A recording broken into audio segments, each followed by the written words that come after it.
புஸ்தகங்கள் எழுதியிருக்காங்க, நிறைய விஷயம் பேசுறாங்க.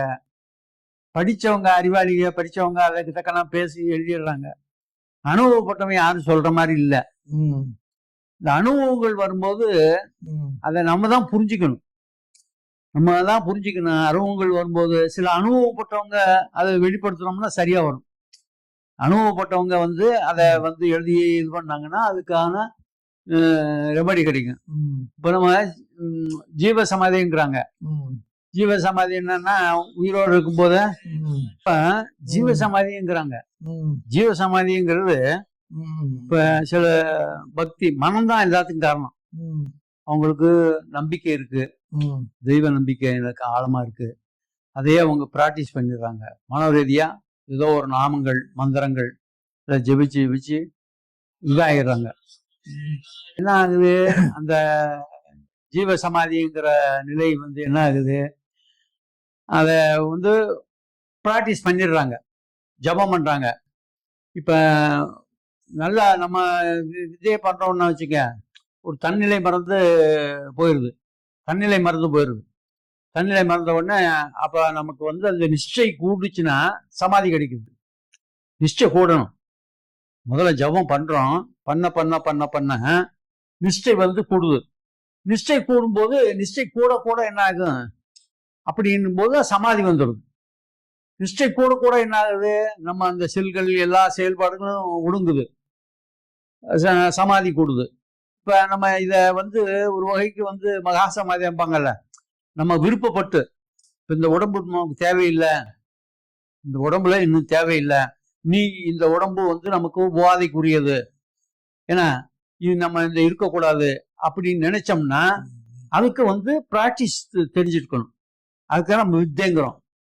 நம்ம வித்தையை பண்றோம்னு வச்சுக்க, வித்தையை பண்ணி வேலையை விட்டு சதா இதையே பண்ணோம்னா இதுதான் உயர்ந்த நிலைங்கிறான். மகாசமாதிங்கிறத என்ன சொல்ற, நம்ம விருப்பப்பட்டு நமக்கு நீ வேலை இல்லை, நாமளே கொஞ்சம் இந்த உடலை விட்டு ஒதுங்கணும். ஆனா உடலினுடைய நிலை என்னன்னா சாமானியமா உடல்ல விடாது. அது உடல் போற சிதை விட்டு பிரச்சனைகளானா தான் உயிர் வெளியே போகும். உடல் பிரச்சனைக்குள்ளாதான் வெளியே போகும், பிரச்சனை இல்லாம வெளியே போகாது. உடல் கட்டுமானம், அந்த கட்டுமானம் அந்த உயிரை விடாது. ஆனா நாம அந்த தந்திரங்கள் தெரிஞ்சு வச்சுக்கணும். இந்த நம்ம உடம்பு இருக்கும் போதே இந்த உடம்புல நாம பிரியறதுக்கான டெக்னிக்கல் தெரிஞ்சவங்க, அதான் அந்த நிலை அடையிறது பெரிய விஷயம். ஜீவ சமாதிங்கிறது ஒரு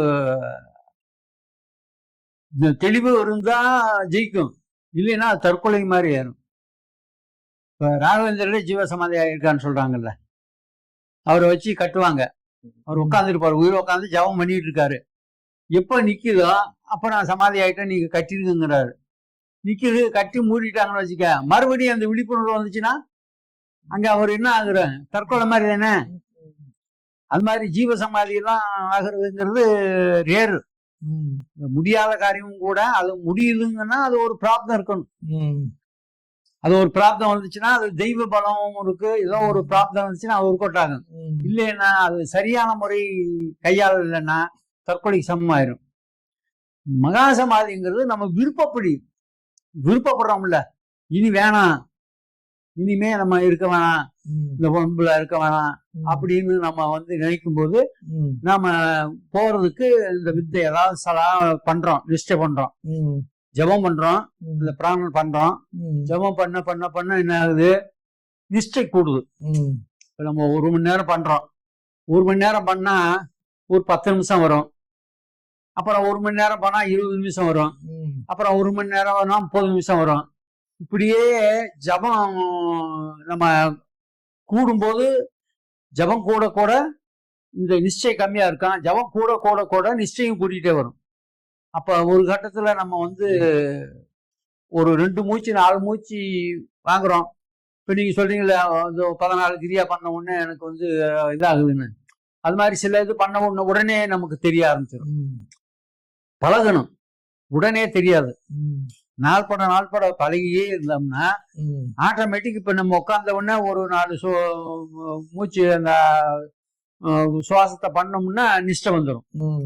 நிஷ்டை கூடிடுச்சுன்னா நிஷ்டை கூட கூட என்ன ஆகும்னா நமக்கு வந்து ஒரு அந்த தூக்கத்துல கிடைக்கிற அமைதி, ஒரு பேரமைதி கிடைச்சிடும்.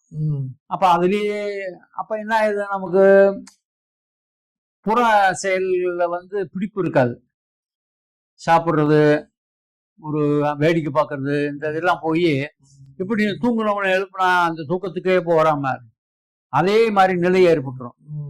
அந்த நிஷ்டை வந்து அதிகமாகும் போது நம்ம உடல் வந்து அங்க சமாதி நிலைக்கு போயிடும். இப்ப இதை வந்து முயற்சி பண்ணா இதுல வந்து நம்ம வித்தையில அந்த நிலைக்கு போகலாம். வேணாம் ஆனா சதா அதையே பண்ணிட்டோம்னா, நிஷ்டையை கூட்டிட்டோம்னா ஆட்டோமேட்டிக்கா சமாதி ஆயிடும். அப்ப நம்ம இந்த வித்தைய வந்து கரெக்டா ஃபாலோ பண்ணிக்கிட்டே இருக்கணும். ஃபாலோ பண்ணிக்கிட்டே இருந்தோம்னா கரெக்டா அது ஒர்க் அவுட் ஆயிடும். ஒரு நாளைக்கு நின்று போகுது இல்ல, உடம்பு எந்த பிரச்சனையும் இல்லாதப்ப நின்று போகுது இல்ல. உடம்பு உயிரை விட்டுறாது, சும்மா சாதாரண விட்டுறாது. அந்த உடம்பு வந்து சாதாரண உயிரை விட்டுறாது. உடல்ல சிதைவு ஏற்பட்டாதான் அந்த உடல் விடிமானம் விட்டாச்சா உயிர் வெளியே போகும். அப்ப வந்து யோகிகள், ஞானிகள், தந்திரம் தெரிஞ்சவங்க தான் ஒரு ஏதாவது ஒரு அதுக்கு ரெமெடி இருந்தா தான் நாம நினைக்கும் போது இந்த உடம்பை விட்டு போறதுக்கு வழி கிடைக்கும். அதுக்கு பிராக்டிஸ் வேணும். அது யோகத்துல ஏதாவது ஒண்ணு பழகினா தான். பக்தியில இந்த இதுகள்ல இருக்கவங்களுக்கு அது ஜீவசமாதிங்கிறது வைராக்கியத்துல போறது. அது வந்து மறுபடியும் இதாச்சுன்னா சிக்கல் தான். மறுபடியும் இதாச்சுன்னா அது சிக்கல் ஆயிரும். அதனால நீங்க வந்து இப்ப உங்களுக்கு நீ சொல்ற இல்ல 14 கிரியா பண்ண உடனே இதாகுதுன்னு, அது நீங்க ஏற்கனவே பண்ணிக்கிட்டே இருக்கிறதுனால உங்களுக்கு ஈஸியா பிடிபடுது. அதான் விஷயம். அதான் விஷயம், வேற ஒண்ணும் இல்ல. வேற பேத்துக்கு பிடிபடாது. நம்ம செய்யறோம்ல, செய்யற 4 படம் செஞ்சாதான் பிடிபடும். நீங்க ஏற்கனவே பொழுதுக்கும் இதே பண்ணதுனால உங்களுக்கு இது செஞ்ச உடனே டக்குன்னு அது வந்துருது. அதே வந்துருது. அது வந்து ஒண்ணு தப்பு இல்லை, அது நல்லதுதான். அதை எதுக்கு நம்ம இறக்கணும்னு நினைக்கிங்க? அது நம்ம வந்து சில விஷயங்கள் வந்து அந்த கண்ணை மேல ஏத்தி அப்படியே உட்கார்ந்தோம்னா அப்ப நிஷ்டைக்கு போயிடும். மூச்சை நம்ம கண்ணு புருவ மையத்துக்கு ஏத்தி அப்படியே உட்கார்ந்தோம்னா உடனே மன அமைதியாகும். மன அமைதியாக அப்படியே வந்து இருந்து பழகிட்டோம்னு வச்சுக்கோங்க. எப்படி தூங்குறவன் வேற எதுக்கும் விருப்பம் இல்லையோ அந்த உணர்வுக்கு போறானோ அதே மாதிரி வந்துடும். வரும்போது நமக்கு வந்து அதுல வந்து நம்ம உடல் ஒத்துவலை எதுவும் இல்லை, சரியா வரலன்னா அதே வேலையா பிராக்டிஸ் பண்ணிட்டே இருந்தோம்னு வச்சுக்கங்களேன், அது டக்குன்னு சமாதி கூடியும். அந்த முடிச்சுகள் இருக்குங்கிறார். தொப்புள்ள ஒரு முடிச்சு, அனாலயத்திலே விஷயத்திலே ஒரு முடிச்சு இருக்குங்கிறார். அதை வந்து கிரந்திங்கிறாங்க வட சொல்ல. அது நரம்பு முடிச்சுகள். இப்ப நம்ம மூச்சு இழுக்கிறோம், இழுத்து என்ன செய்யறாங்க வித்தையில, சதா இழுத்து அப்படியே விட்டுறோம். வாளியில தண்ணி அரைச்சி இறக்கிற நேரம் ஊத்துற நேரம் அவ்வளவுதான். ஆமா ஆமா அவ்வளவுதான். பக்கெட்ல மோக்குற நேரம் ஊத்துற நேரம் மிச்சம் ரன்னிங் நேரம், இது மட்டும்தான். ஆனா அதுல உண்மையான வித்தை ராகினி மகேஸ்வர் சொல்ற உண்மையான வித்தை அவர் சொல்றதான். அதே மாதிரிதான் நம்ம வித்தை பண்ற மாதிரியே பண்றோம். ஆனா மூச்சு இழுக்கும் போது தொப்புள் பகுதியில நிறுத்துறோம். தொப்புள் பகுதியில எவ்வளவு நேரம் நிறுத்துறோம்? ஒரு 10 என்ற வரைக்கும் நிறுத்துறோம் வச்சுக்கோ உதாரணத்துக்கு. அப்புறம் நின்ன உடனே அப்புறம் அனாதயத்துல ஒரு 20 என்ற வரைக்கும் நிக்கணும். அப்புறம் விஷயத்துல 30 என்ற வரைக்கும் நிறுத்தணும். அப்புறம் நம்ம வித்தை பண்ற மாதிரி தான். வித்தை எப்படி பண்ணும்போது மூச்சு இழுத்தோமோ அதே மாதிரி விடுறது.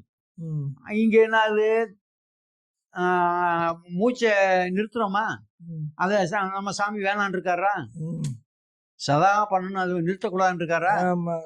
அந்த நிறுத்தினாதான் சூடேறும்.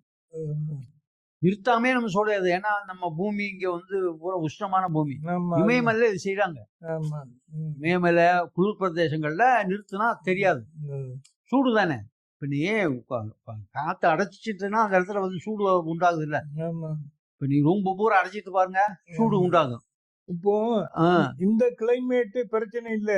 இன்னும் வெயில் காலத்துல செய்யக்கூடாது. வெயில் காலத்துல ரொம்ப வெயில் காலத்துல அந்த மூச்சு அடக்குறது எல்லாம் பண்ணக்கூடாது. அதனாலதான் இந்த நம்ம கிளைமேட்டுக்கு தக்கனா ஒரு சதா பிராணனை ஏத்தி இறக்கிட்டு அப்படியே நிறுத்துனீங்கன்னு வச்சுக்கங்க. முதல்ல செய்யறோம், செய்து விடணும்னா நம்ம செஞ்சுக்கிட்டே இருக்கோம், செஞ்சுட்டு கவனிக்கிறோம். ம், வித்தையாதான் ம், செய்யறோம், அது ஜபம். ம், செஞ்சுட்டு கவனிக்கிறோம், அது நிஷ்டை. ம். நிஷ்டைன்னா எங்கேயோ போகுது, கவனிக்கிறோம், அது நிஷ்டை. ஆமா. கவனிக்கும் போது அப்படியே வந்து நம்ம மூச்சை நம்ம பிரியப்பட்டு இழுக்கல, பிரியப்பட்டு விடல. ஆமா. நம்ம உயிர் அதுக்கு தேவையானது இழுத்துக்குது, அதை விட்டுக்குது. ஆமா. அதுல நம்ம இன்வால்வ் ஆகல. ஆமா. நம்ம செயல்படும் போது இன்வால்வ் ஆகுறோம். ஆமா. வித்தை செய்யும் போது இன்வால்வ் ஆகுறோம். ம், மூச்சை இழுக்கிறோம், ஹார்ட்ல இருந்து மேல தள்ளுறோம், ம், விடுறோம், ம், இன்வால்வ் ஆகுறோம். ம். நிச்சயம் சொல்லும் போது என்ன செய்யறோம்? நம்ம இன்வால்வ் ஆகுறது இல்ல, கவனிக்கிறோம். அதுவா என்ன நடக்குது, அதுவா நடக்கிறது கிடைக்கிற அமைதி இருக்கு பாத்தியா, அதுலதான் அமைதி கிடைக்கும். நம்ம பண்ற ஜபம் பண்றதுல அமைதி கிடைக்காது, அது அது இல்ல, கிடைக்காது. அந்த அதுவா அப்படியே பண்ணி பண்ணி அப்படி நின்று போச்சுன்னா முடிஞ்சு போச்சு. நம்ம ஒரு கொடுப்பனதான், பிரச்சனை இல்லாம உடல் உபாதை இல்லாம போயிடணும். அது மகாசமாதி ஹெல்ப் பண்ணியா சார்? அதான் மகாசமாதிக்கு இது ஹெல்ப் பண்ணும். மகாசமாதிங்கிறது முடிஞ்சு போச்சு, வேணான்னு சொன்னா, நீ வேணான்னு சொன்னா இந்த உடலை விட்டுட்டு அவன் போறது தெரிஞ்சு வச்சுக்கலாம். உடலை விட்டுட்டு போறது தெரிஞ்சு வச்சிருந்தா தான் அது நமக்கு வந்து இது. ஆமா, அதுக்கு ஏதாவது வித்தை தெரியணும். வித்தை தெரியாம ஒன்றும் செய்ய முடியாது. பக்தியில சில பேருக்கு இயற்கை அமைகிறது உண்டு. பக்தியெல்லாம் எல்லாம் ராகவேந்தர்லாம் வந்து பண்ணியிருக்காருன்னா அதெல்லாம் வந்து தெய்வானுக்கிரகம். அவர் சொல்றாருல, மந்திரம் ஜோதிச்சுட்டே இருப்பாரு, நின்று போச்சு, மூடிடுறாங்க. மறுபடியும் விழிப்பு வந்தா என்ன ஆகும்? அங்க போய் தற்கொலை பண்ணிக்கிற மாதிரி ஆயிரும்ல. அந்த வேலையை செய்யக்கூடாது. அது இருந்தாலும் அந்த உடல்ல அந்த செல்கள்லாம் வந்து சுத்தமா இதான ஒண்ணுதான் இது பண்ணும். மறுபடியும் நிச்சயம் கலைஞ்சுன்னு வச்சுக்க, மறுபடியும் பிரச்சனை வந்துடும்ல. எல்லாத்துலயும் பிரச்சனை இருக்கு. நம்ம கர்மாவை ஒத்து வந்தாதான் எல்லாத்துக்கும் சரியா வரும். கர்மாவும் ஒரு பிரச்சனை. ஆமா ஆமா, கர்மா விடாது இல்ல. நம்ம நினைக்கிறோம், நமக்கு ஒரு மாயை சூழ்ந்து இருக்கு. நம்மளை பத்தி நமக்கு தெரியாத அளவுக்கு, நமக்கு அடுத்தவனுக்கு 1000 சொல்லுவோம், நமக்கு தெரியாத மாதிரி வச்சிருப்பான் ஆண்டவன். மாயை மூடி இருக்கும். இந்த மாயை வந்து நம்மளை தெரிய விடாது. நீ ஞானமே வந்துட்டான் வாழவே முடியாது. ஞானம் வந்து முழு ஞானம் வந்துட்டான், நம்ம வாழ்ற வாழ்க்கையே வந்து ஏதோ ஒரு கட்டுப்பாட்டுல வாழ்ற மாதிரி ஆயிடும்.